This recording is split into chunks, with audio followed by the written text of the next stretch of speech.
Hi all welcome back to my channel. ಎಲ್ಲರೂ ಹೇಗಿದ್ದೀರಾ? I hope ಎಲ್ಲರೂ ಚೆನ್ನಾಗಿದ್ದೀರಾ ಅಂತ ಅಂದ್ಕೊತೀನಿ.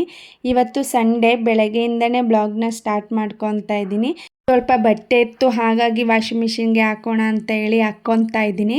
ಬೆಳಗ್ಗೆನೇ ಬೇಗ ಬಟ್ಟೆನ ಒಗ್ದಾಕ್ಬಿಟ್ರೆ ಸಂಜೆ ಅಷ್ಟರಲ್ಲಿ ಎತ್ಕೊಂಡ್ಬಿಡ್ಬೋದು. ಈಗಂತೂ ದಿನ ಮಳೆ ಬರೋಕ್ಕೆ ಸ್ಟಾರ್ಟ್ ಆಗಿಬಿಟ್ಟಿದೆ. ಯಾವಾಗ ಮಳೆ ಬರುತ್ತೆ ಅಂತಲೇ ಗೊತ್ತಾಗಲ್ಲ. ಹಾಗಾಗಿ ನಾನು ಬೆಳಗ್ಗೆನೇ ಬೇಗನೆ ಹಾಕ್ಕೊಂಡ್ಬಿಡ್ತೀನಿ. ಹಾಗೆ ಇವತ್ತು ಸ್ವಲ್ಪ ಶಾಪಿಂಗ್ ಕೂಡ ಹೋಗಬೇಕು. ತಿಂಡಿ ಎಲ್ಲ ಬೇಗ ಮುಗಿಸ್ಕೊಳ್ಳೋಣ ಅಂತೇಳಿ ತಿಂಡಿನ ಮಾಡ್ಕೊತಾ ಇದ್ದೀನಿ. ಇವತ್ತು ತಿಂಡಿಗೆ ಅಂತೇಳಿ ಉಪ್ಪಿಟ್ಟನ್ನ ಮಾಡ್ಕೊಳ್ಳೋಣ ಅಂತೇಳಿ ಮಾಡ್ಕೊತಾ ಇದ್ದೀನಿ. ಉಪ್ಪಿಟ್ಟಾದರೆ ಸ್ವಲ್ಪ ಬೇಗನೆ ಆಗಿಬಿಡುತ್ತೆ, ಹಾಗಾಗಿ ಉಪ್ಪಿಟ್ಟನ್ನೇ ಮಾಡ್ಕೊತೀನಿ. ಸಂಡೇ ಟೈಮ್ ಸಾಮಾನ್ಯವಾಗಿ ಮನೇಲಿ ಚಿತ್ರಾನ್ನ ಇಲ್ಲಾಂದರೆ ಉಪ್ಪಿಟ್ಟನ್ನೇ ಮಾಡ್ಕೊತೀನಿ ಬೆಳಗ್ಗೆ ತಿಂಡಿಗೆ. ಯಾಕೆಂದರೆ ಗೊಂಬೆ ಕೂಡ ಉಪ್ಪಿಟ್ಟನ್ನ ತಿಂತಾಳೆ. ಇತ್ತೀಚೆಗೆ ಗೊಂಬೆ ಎಲ್ಲ ಅನ್ನ ಎಲ್ಲ ತಿನ್ನೋದನ್ನ ರೂಢಿ ಮಾಡ್ಕೊತಿದ್ದಾಳೆ. ಹಾಗಾಗಿ ಅವಳಿಗೂ ಕೂಡ ಉಪ್ಪಿಟ್ಟಾಗುತ್ತೆ ಅಂತೇಳಿ ಮಾಡಿ ತಿಂಡಿ ಎಲ್ಲ ಮುಗಿಸ್ಕೊಂಡು ನಾವು ಕೂಡ ಶಾಪಿಂಗಿಗೆ ಬಂದ್ವಿ. ಡಿ-ಮಾರ್ಟಿಗೆ ಬಂದ್ವಿ. ಸ್ವಲ್ಪ ದಿನಸಿ ಐಟಮ್ ಎಲ್ಲ ತೊಗೋಬೇಕಿತ್ತು, ಹಾಗಾಗಿ ಬಂದ್ವಿ. ಅಂದರೆ ಪ್ಲೇಟ್ಸು ಅವೆಲ್ಲ ತೊಗೋಬೇಕಿತ್ತು. ಗೊಂಬೆ ನೋಡಿ ಹೇಗೆ ಆಡ್ತಿದ್ದಾಳೆ ಅಂತೇಳಿ. ಅವಳಂತೂ ಒಂದು ಕಡೆ ನಿಲ್ತಾನೇ ಇಲ್ಲ. ಎಲ್ಲ ತಕ್ಕ ಹೋಗಿ ಎತ್ತಿ ಕಿತ್ತಿ ಬಿಸಾಕೋದು ಆ ಥರ ಎಲ್ಲ ಮಾಡ್ತಿದ್ದಾಳೆ. ನಾನು ಸ್ವಲ್ಪ ಮನೆಗೆ ಪ್ಲೇಟ್ಸ್ಗಳು ಬೇಕಿತ್ತು, ಅಂದರೆ ಊಟಕ್ಕೆಲ್ಲ ಪ್ಲೇಟ್ಸ್ ಇರಲಿಲ್ಲ. ಚಿಕ್ಕದಿತ್ತು, ಸ್ವಲ್ಪ ದೊಡ್ಡದು ನೋಡೋಣ ಅಂತೇಳಿ ನೋಡ್ತಾ ಇದ್ದೀನಿ. ಸ್ವಲ್ಪ ಕಡಿಮೆನೇ ಇತ್ತು ಪ್ರೈಸ್ ಅಂತೂ. ಡಿ-ಮಾರ್ಟ್ಗೂ ಮತ್ತು ನಮ್ಮನೆ ಹತ್ರ ಇರೋ ಮಾರ್ಟ್ಗಳಿಗಂತೂ ಕಂಪೇರ್ ಮಾಡಿದ್ರೆ ಡಿ-ಮಾರ್ಟಲ್ಲೇ ಸ್ವಲ್ಪ ಪ್ರೈಸ್ಗಳು ಕಡಿಮೆ ಇರುತ್ತೆ. ಗೊಂಬೆ ನೋಡಿ ಹೇಗೆ ಆಡ್ತಿದ್ದಾಳೆ ಅಂತ ಹೇಳಿ. ಅವರಪ್ಪ ಅಂತೂ ಅವಳನ್ನ ಕೂರಿಸ್ಬಿಟ್ಟು ಸುಮ್ಮನೆ ಆ ಕಡೆ ಈ ಕಡೆ ಓಡಾಡ್ತಿದ್ರು. ಅವಳು ಬಿದ್ದೋಗ್ತಾಳೆ ಅಂತ ನನಗೆ ಭಯ. ಅವ್ರಿಗೆ ಹೇಳ್ತಾ ಇದ್ದೀನಿ ಬಿದ್ದೋಗ್ತಾಳೆ ಅಂತ ಹೇಳಿ. ಅವರು ಇಲ್ಲ, ಏನು ಬೀಳಲ್ಲ ಅವಳು ಅಂತೇಳಿ ಇದು ಮಾಡ್ತಾಯಿದ್ರು. ಹಾಗೆ ಸ್ವಲ್ಪ ಬೆಡ್ ಕವರ್ನು ನೋಡ್ತಾ ಇದ್ದೆ. ಬೆಡ್ ಕವರು ಚೆನ್ನಾಗಿತ್ತು, ಸ್ವಲ್ಪ ಕ್ವಾಲಿಟಿ ಅಷ್ಟೊಂದಾಗಿ ನನಗೆ ಇಷ್ಟ ಆಗಲಿಲ್ಲ. ಹಾಗಾಗಿ ಬೆಡ್ ಕವರ್ ಏನು ತಗೊಳಕ್ಕೆ ಹೋಗಲಿಲ್ಲ.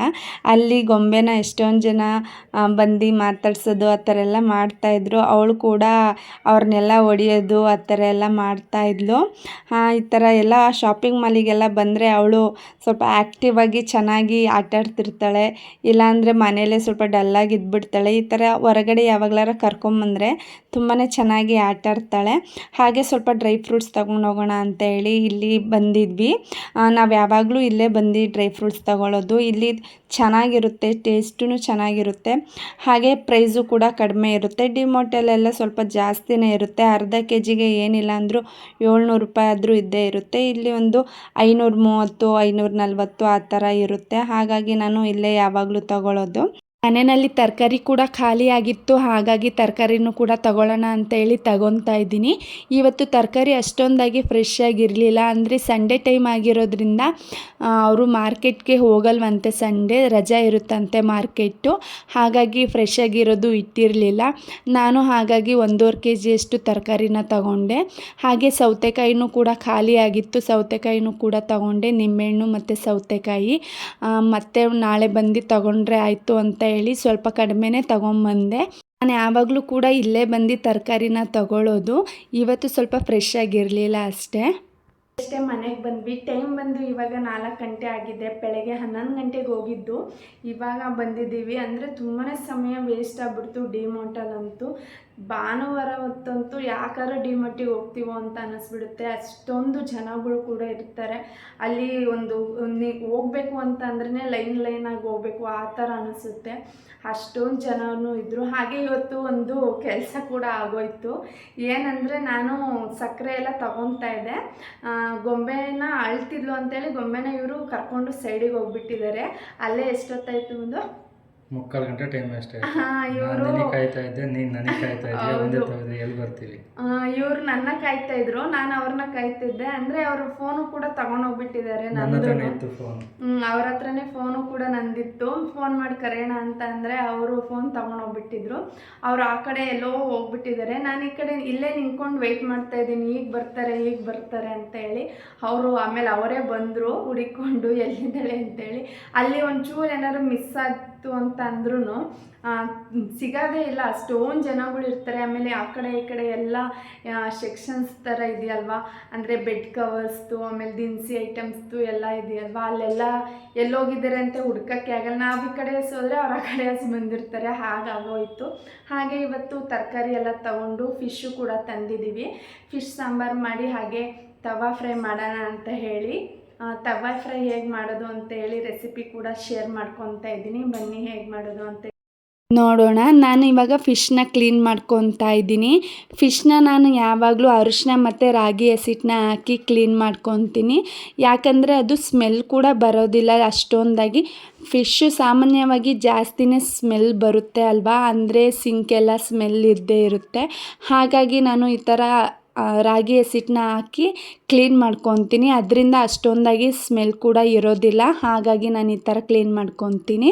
ಅಂದರೆ ಫಿಶ್ ನೀಟಾಗಿ ವಾಶ್ ಮಾಡ್ಕೋಬೇಕು, ಇಲ್ಲ ಅಂತ ಅಂದರೆ ಸಾಂಬಾರು ಕೂಡ ಅಷ್ಟೊಂದಾಗಿ ಟೇಸ್ಟ್ ಇರೋದಿಲ್ಲ. ಹಾಗಾಗಿ ನಾನು ಸ್ವಲ್ಪ ರಾಗಿ ಹಸಿಟ್ಟನ್ನ ಜಾಸ್ತಿನೇ ಹಾಕ್ಕೊಂಡು ಕ್ಲೀನ್ ಮಾಡ್ಕೊತಿರ್ತೀನಿ. ನೋಡ್ತಿದ್ದೀರಲ್ವ ನೀವು ಎಷ್ಟೊಂದು ಬ್ಲಡ್ದು ನೀರೆಲ್ಲ ಇಷ್ಟೊಂದು ಬರ್ತಿದೆ ಅಂತ ಹೇಳಿ. ನಾನು ಯಾವಾಗಲೂ ಅಷ್ಟೇ ಈ ಥರನೇ ಕ್ಲೀನ್ ಮಾಡ್ಕೊಳ್ಳೋದು. ಈ ಥರ ಮಾಡಿಕೊಂಡ್ರೆ ಸ್ಮೆಲ್ಲು ಕೂಡ ಅಷ್ಟೊಂದು ಇರೋದಿಲ್ಲ. ಹಾಗಾಗಿ ನಾನು ಈ ಥರ ಮಾಡ್ಕೊತೀನಿ. ಒಂದು 3-4 ಸರ್ತಿ ತೊಳ್ಕೊಂಬಿಡ್ತೀನಿ.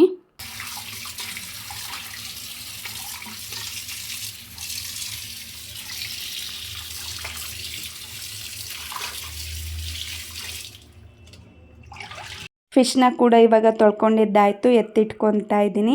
ಹಾಗೆ ಈಗ ನಾನು ತವಾ ಫ್ರೈಗೆ ಮಸಾಲಾನ ರೆಡಿ ಮಾಡ್ಕೊತಾ ಇದ್ದೀನಿ. ಒಂದು 3 ಖಾರ ಮೆಣಸಿನ್ಕಾಯಿ, ಹಾಗೆ ಒಂದು 4-5 ಬ್ಯಾಡಗಿ ಮೆಣಸಿನ್ಕಾಯಿ ಹಾಕ್ಕೊಂಡು ಅದಕ್ಕೆ ನೀರನ್ನ ಹಾಕ್ಕೊತಾ ಇದ್ದೀನಿ, ಅಂದರೆ ಬಿಸಿ ನೀರನ್ನ ಹಾಕ್ಕೊತಾ ಇದ್ದೀನಿ. ಈ ಥರ ನೆನೆಸ್ಕೊಂಡ್ರೆ ಸ್ವಲ್ಪ ಗ್ರೈಂಡ್ ಮಾಡ್ಕೊಳ್ಳೋಕ್ಕೆ ಈಸಿ ಆಗುತ್ತೆ. ಹಾಗಾಗಿ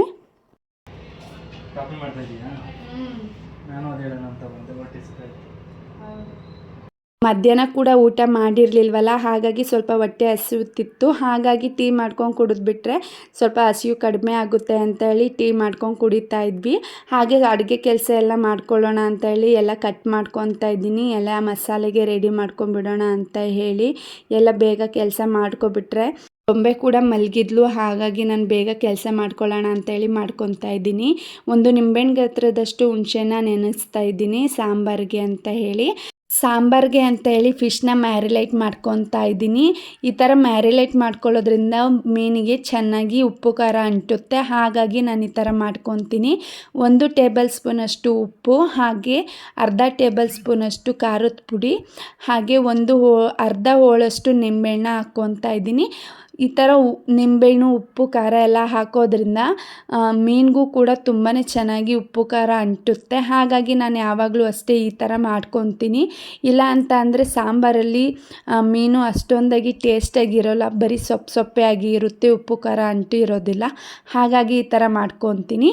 ಹಾಗೆ ಇವಾಗ ತವಾ ಫ್ರೈಗೆ ಅಂತೇಳಿ ಮಸಾಲೆ ಕೂಡ ರೆಡಿ ಮಾಡ್ಕೊತಾ ಇದ್ದೀನಿ.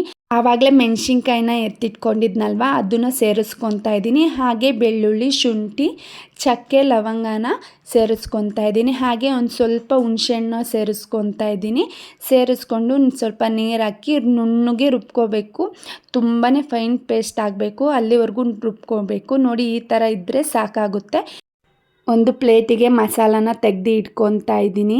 ಅದಕ್ಕೆ 1 ಟೇಬಲ್ ಸ್ಪೂನಷ್ಟು ಉಪ್ಪನ್ನ ಸೇರಿಸ್ಕೊತಾ ಇದ್ದೀನಿ. ಹಾಗೆ 1 ಟೇಬಲ್ ಸ್ಪೂನಷ್ಟು ಧನಿಯಾ ಪುಡಿನ ಸೇರಿಸ್ಕೊತಾ ಇದ್ದೀನಿ. ಹಾಗೆ ಅರ್ಧ ಹೋಳಷ್ಟು ನಿಂಬೆಹಣ್ಣು ಸೇರಿಸ್ಕೊತಾ ಇದ್ದೀನಿ. ನಿಂಬೆಹಣ್ಣು ಹಾಕೋದ್ರಿಂದ ತುಂಬಾ ರುಚಿಯಾಗೂ ಕೂಡ ಬರುತ್ತೆ, ಹಾಗೆ ಮೀನಿಗೆ ಚೆನ್ನಾಗಿ ಹುಳಿ ಕೂಡ ಇರುತ್ತೆ. ಹಾಗಾಗಿ ನಾನು ನಿಂಬೆಹಣ್ಣು ಸೇರಿಸ್ಕೊತಾ ಇದ್ದೀನಿ. ಈಗ ಮೀನಿಗೆ ಮ್ಯಾರಿನೇಟ್ ಮಾಡ್ಕೊಳ್ಳೋಣ ಅಂತ ಹೇಳಿ ಎಲ್ಲ ರೆಡಿ ಮಾಡ್ಕೊತಾ ಇದ್ದೀನಿ. ನೀಟಿಗೆ ಎಲ್ಲ ಕಡೆನೂ ಸ್ಪ್ರೆಡ್ ಆಗೋ ಥರ ನೀಟಿಗೆ ಮಸಾಲೆ ಎಲ್ಲ ಹಾಕ್ಕೋಬೇಕು. ಎಲ್ಲ ಕಡೆನೂ ಸ್ಪ್ರೆಡ್ ಆದರೆ ತುಂಬಾ ರುಚಿಯಾಗಿರುತ್ತೆ. ಹಾಗಾಗಿ ಎಲ್ಲ ಕಡೆನೂ ನೀಟಿಗೆ ಸ್ಪ್ರೆಡ್ ಆಗೋ ಥರ ನೀಟಿಗೆ ಮಾಡ್ಕೋಬೇಕು. ನೀವು ಕೂಡ ಮನೆಯಲ್ಲಿ ಮಿಸ್ ಮಾಡದೆ ಟ್ರೈ ಮಾಡಿ, ತುಂಬಾ ರುಚಿಯಾಗಿ ಬಂದಿತ್ತು. ನಾನು ಕೂಡ ಫಸ್ಟ್ ಟೈಮ್ ಮಾಡಿದ್ದು, ತುಂಬಾ ರುಚಿಯಾಗೂ ಕೂಡ ಇರುತ್ತೆ. ದೀಕ್ಷಾ ಕೂಡ 2 ತಿಂದಿದ್ದಾಳೆ, ಅವಳಿಗೂ ಕೂಡ ತುಂಬಾ ಇಷ್ಟ ಆಗಿದೆ. ಗೊಂಬೆ ಕೂಡ ಎದ್ದಿದ್ದಾಳೆ, ಅವಳು ಅವ್ರ ಅಪ್ಪನ ಜೊತೆ ಆಟ ಆಡ್ತಾ ಇದ್ಲು.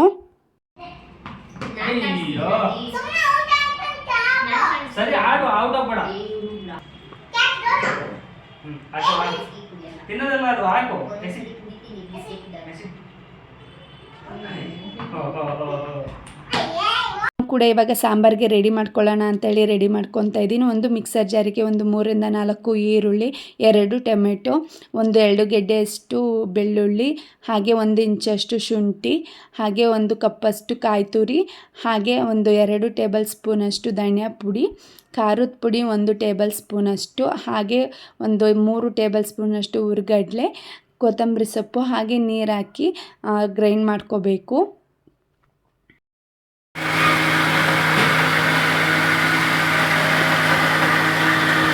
ಈಗ ಒಂದು ಪಾತ್ರೆನ ಇಟ್ಕೊತಾ ಇದ್ದೀನಿ. ಅದಕ್ಕೆ 2 ಟೇಬಲ್ ಸ್ಪೂನಷ್ಟು ಎಣ್ಣೆನ ಸೇರಿಸ್ಕೊತಾ ಇದ್ದೀನಿ. ಹಾಗೆ ಚಿಕ್ಕದಾಗಿ ಕಟ್ ಮಾಡಿ ಎತ್ತಿಟ್ಕೊಂಡಿರೋಂಥ ಈರುಳ್ಳಿನ ಸೇರಿಸ್ಕೊತಾ ಇದ್ದೀನಿ. ಹಾಗೆ ರುಬ್ಬಿ ಎತ್ತಿಟ್ಕೊಂಡಿರೋಂಥ ಮಸಾಲನ ಕೂಡ ಸೇರಿಸ್ಕೊತಾ ಇದ್ದೀನಿ. ಸೇರಿಸ್ಕೊಂಡು ಸ್ವಲ್ಪ ಕೈ ಆಡಿಸ್ಕೋಬೇಕು. ಹಾಗೆ ನಾನು ಈಗ ಅದೇ ಮಿಕ್ಸಿ ಜಾರಿಗೆ ನೀರು ಹಾಕ್ಕೊಂಡು ಸ್ವಲ್ಪ ಸೇರಿಸ್ಕೊತಾ ಇದ್ದೀನಿ. ಮಿಕ್ಸಿ ಜಾರನ್ನ ತೊಳ್ಕೊಂಡು ಸೇರಿಸ್ಕೊತಾ ಇದ್ದೀನಿ. 1.5 ಟೇಬಲ್ ಸ್ಪೂನಷ್ಟು ಉಪ್ಪನ್ನ ಸೇರಿಸ್ಕೊತಾ ಇದ್ದೀನಿ. ಆಗಲೇ ಹುಣಸೆಹಣ್ಣ ನೆನೆಸಿಟ್ಕೊಂಡಿದ್ನಲ್ಲ ಅದನ್ನು ಕೂಡ ಸೇರಿಸ್ಕೊತಾ ಇದ್ದೀನಿ. ಇದು ಕುದಿ ಬರಬೇಕು, ಅಲ್ಲಿವರೆಗೂ ಹಾಗೆ ಬಿಡಬೇಕು. ಈ ಕಡೆ ನಮ್ಮ ಹಸ್ಬೆಂಡು ಕೂಡ ತವಾ ಫ್ರೈಗೆ ರೆಡಿ ಮಾಡ್ಕೊತಾ ಇದ್ದಾರೆ. ಬಾಳೆ ಎಲೆ ಇತ್ತು, ಹಾಗಾಗಿ ಬಾಳೆ ಎಲೆಯಲ್ಲಿ ತವಾ ಫ್ರೈ ಮಾಡೋಣ ಅಂತೇಳಿ ಮಾಡ್ಕೊತಿದ್ದಾರೆ. ಅವರೇ ನಾನೇ ಬಾಳೆ ಎಲೆಯಲ್ಲಿ ಇಟ್ಕೊಡ್ತೀನಿ, ನಿಂಗೆ ಇಡಕ್ಕೆ ಬರಲ್ಲ ಅಂತ ಹೇಳಿ ಇಟ್ಕೊಡ್ತಿದ್ದಾರೆ. ಅದು ನೀಟಿಗೆ ಎಲ್ಲ ಕಡೆಯೂ ಸುತ್ತಬೇಕು. ನೀಟಿಗೆ ಸುತ್ತಿಲ್ಲ ಅಂತ ಅಂದರೆ ಬೇಯೋದಿಲ್ಲ. ಹಾಗಾಗಿ ನೀಟಿಗೆ ಎಲ್ಲ ಕಡೆಯೂ ಸುತ್ತಿ ಅದರ ದಾರದಲ್ಲಿ ಕಟ್ಟಬೇಕು. ನೋಡ್ತಿದ್ದೀರಲ್ಲ ನೀವು ಕೂಡ ಹೇಗೆ ಮಾಡ್ತಿದ್ದಾರೆ ಅಂತೇಳಿ. ಅವರು ನನಗೆ ಬರೋದಿಲ್ಲ ಅಂತೇಳಿ ಅವ್ರಿಗೆ ಸ್ವಲ್ಪ ಕನ್ಫ್ಯೂಸ್ ಆಗ್ತಿದೆ ಯಾವ ಕಡೆ ಹೇಗೆ ಅಂತ ಹೇಳಿ. ಆದರೂ ಎಲ್ಲ ರೆಡಿ ಮಾಡಿ ಕೊಟ್ಟರು ಅವರೇ. ಅವರಿಗೆ ಈ ಥರ ಎಲ್ಲ ಮಾಡೋದಕ್ಕೆ ತುಂಬ ಇಷ್ಟ ಆಗುತ್ತೆ. ಈ ಥರ ತವಾ ಫ್ರೈಗೆ ಕೂಡ ನೀಟಿಗೆ ಎಲ್ಲ ಸುತ್ತಿ ಕೊಟ್ಟರು. ಹಾಗೆ ಈಗ ನಾನು ಈ ಕಡೆ ತವಾನ ಬಿಸಿ ಮಾಡೋದಕ್ಕೆ ಇಟ್ಟಿದ್ದೀನಿ. ಬಿಸಿ ಆಗಲಿ ಸ್ವಲ್ಪ ಹೊತ್ತು ಅಂತ ಹೇಳಿ ಈಗ ಇಡ್ತಾ ಇದ್ದೀನಿ. ಈ ಥರ ಇಟ್ಟು ಸ್ವಲ್ಪ ಲಿಡ್ನ ಕ್ಲೋಸ್ ಮಾಡ್ಕೋಬೇಕು. ನಾನು ಎಣ್ಣೆ ಹಾಕ್ತೇನೆ ಮಾಡ್ತಾ ಇದ್ದೀನಿ. ನೀವು ಅದ್ರ ಮೇಲೆ ಸ್ವಲ್ಪ ಎಣ್ಣೆ ಹಾಕ್ಕೋಬೋದು. ನಾನು ಇವಾಗ ಲಿಡ್ ಕ್ಲೋಸ್ ಮಾಡ್ತಾ ಇದ್ದೀನಿ. ಈ ಕಡೆ ಸಾಂಬಾರಿಗೂ ಕೂಡ ಕುದೀತಾ ಇದೆ. ಈಗ ಮೀನು ಸೇರಿಸ್ಕೊಳ್ಳೋಣ ಅಂತೇಳಿ ಮೀನು ಕೂಡ ಸೇರಿಸ್ಕೊತಾ ಇದ್ದೀನಿ. ಈ ಥರ ಮೀನು ಸೇರಿಸ್ಕೊಬಿಟ್ರೆ ಆಯಿತು. ಒಂದೆರಡು ಕುದಿ ಬರೋವರೆಗೂ ಅಷ್ಟೇ. ಮೀನನ್ನ ಏನು ಜಾಸ್ತಿ ಬೇಯಿಸೋ ಆಗಿಲ್ಲ. ಹಾಗಾಗಿ ನಾನು 1-2 ಕುದಿಗೆ ಆಫ್ ಮಾಡಿಕೊಂಡೆ. ಈ ಕಡೆ ಇದು ಕೂಡ ಬೆಂದಿತ್ತು. ನೋಡ್ತಿದ್ದೀರಲ್ಲ ಎಷ್ಟು ಚೆನ್ನಾಗಿ. ಇಷ್ಟು ಬೆಂದಿದ್ರೆ ಸಾಕಾಗುತ್ತೆ. ನನಗೆ ಈ ಸ್ಮೆಲ್ಲಿಗೆ ತಿನ್ನಬೇಕು ಅಂತ ಹೇಳಿ ಅನ್ನಿಸ್ತಿತ್ತು. ಅಷ್ಟು ಚೆನ್ನಾಗಿ ಸ್ಮೆಲ್ ಕೂಡ ಬರ್ತಾಯಿತ್ತು. ಈಗ ಒಂದು ಪ್ಲೇಟಿಗೆ ಹಾಕಿ ಸೈಡಿಗೆ ಇಟ್ಕೊಳ್ಳೋಣ ಅಂತ ಹೇಳಿ ಎತ್ತಿಟ್ಕೊತಾ ಇದ್ದೀನಿ. ಅದು ತಣ್ಣಗಾದ್ಮೇಲೆ ಓಪನ್ ಮಾಡ್ಕೊತಾ ಇದ್ದೀನಿ. ನೋಡಿ ಎಷ್ಟು ಚೆನ್ನಾಗಿ ಕಾಣಿಸ್ತಿದೆ ಅಂತ ಹೇಳಿ. ಮಸಾಲೆನೂ ಕೂಡ ಎಲ್ಲನೂ ನೀಟಿಗೆ ಬೆಂದಿದೆ.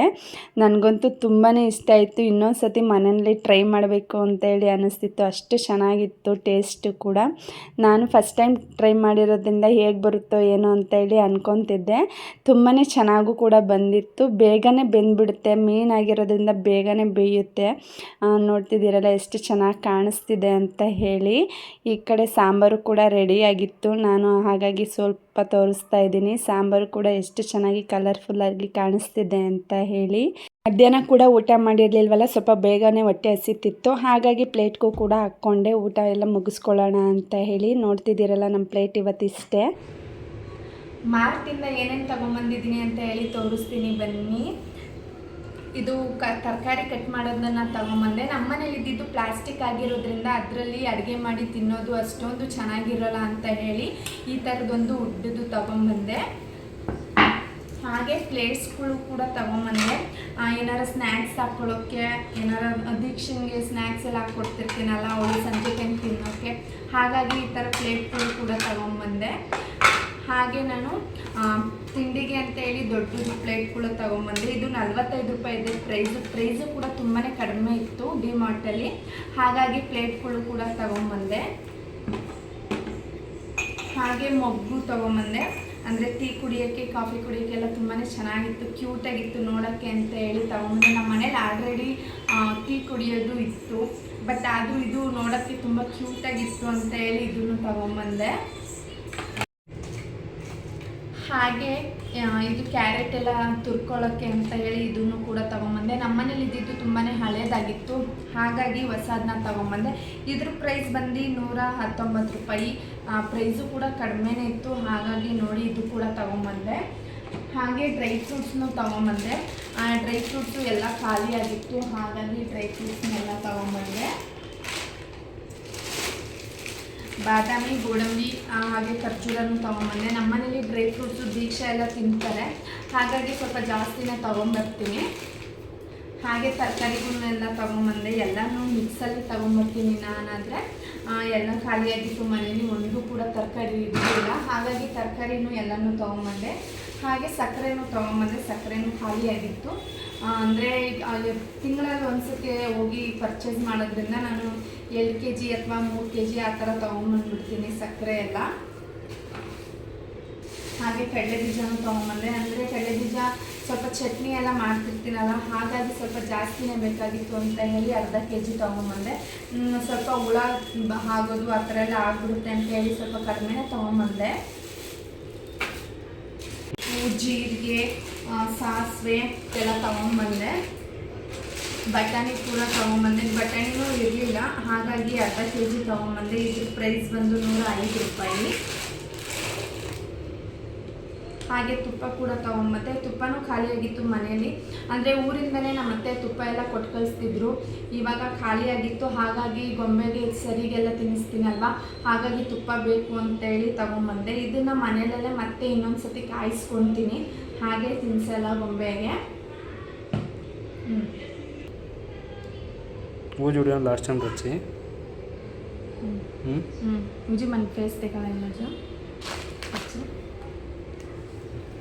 ಇಷ್ಟೇ ಐಟಮ್ಸ್ ಎಲ್ಲ ತೊಗೊಂಬಂದಿದ್ದು. ನನಗೆ ಪ್ಲೇಟ್ಗಳು ಬೇಕಾಗಿತ್ತು, ಹಾಗಾಗಿ ನಾನು ಡಿಮಾರ್ಟಿಗೆ ಹೋಗಿದ್ದು. ಡಿಮಾರ್ಟಲ್ಲಿ ಸಿಗ್ತವೆ, ಕಡಿಮೆಗೂ ಇರ್ತವೆ ಅಂತ ಹೇಳಿ ನಾನು ಚಿಕ್ಕ ಚಿಕ್ಕ ಬೋಲ್ನ ಹುಡುಕ್ತಿದ್ದೆ, ಬಟ್ ಅಲ್ಲಿ ಸಿಗಲಿಲ್ಲ.